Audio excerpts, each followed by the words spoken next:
రాజు, నందు, ఏంటి నందు ఈ టైంలో వచ్చావు? ఏంటి అలా ఉన్నావు? మనసులో బాధ పెట్టుకుని పైకి నవ్వుతూ ఉండడం నా వల్ల కాదు.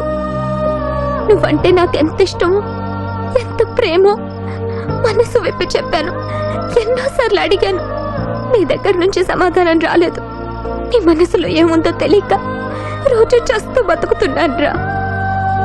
ఏరా, నీకు నాతో కలిసి బతకాలనిపించడం లేదా? నన్ను ప్రేమించాలనిపించడం లేదా? పిచ్చిదల్లా అడుగుతున్నాను రా. నీ మనసు కరగడం లేదా? చూడు, రేపు ఉదయం నాకు నిశ్చితార్థం జరిగితే సగం పెళ్ళైపోయినట్టే అంటున్నారు. చావైనా బ్రతుకైనా నీతోనే అని నిర్ణయించుకున్నాను. ఇంకొకరి గాలి సోకినా తట్టుకోలేను. నేను పూర్తిగా నీదానిగానే బ్రతకాలనుకుంటున్నాను. నీతోనే జీవించాలనుకుంటున్నాను.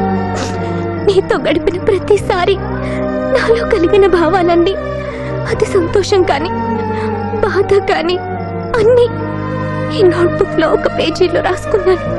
అదే సమయంలో నీ మనసులో ఏదో భావం తప్పకుండా కలిగే ఉంటుంది.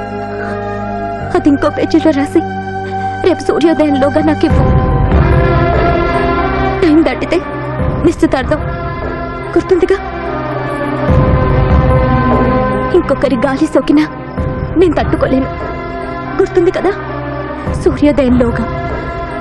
తర్వాత ఏం జరిగినా బాధ్యత నీదే.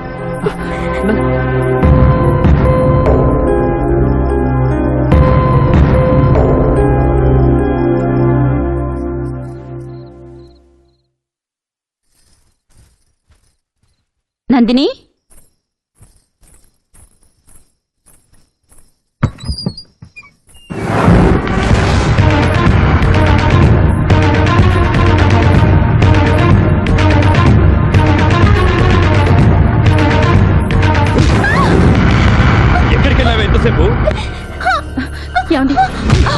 ఏదేమైనా రేపు అనుకున్న ముహూర్తానికి అనుకున్నట్టుగా నిశ్చితార్థం జరిగి తీరుతుంది. ఇది నా పరువు ప్రతిష్టలకు సంబంధించిన విషయం. ఎవరైనా అడ్డొచ్చారో నరికేస్తాను. పిచ్చి పిచ్చి వేషాలేసామంటే చంపేస్తాను.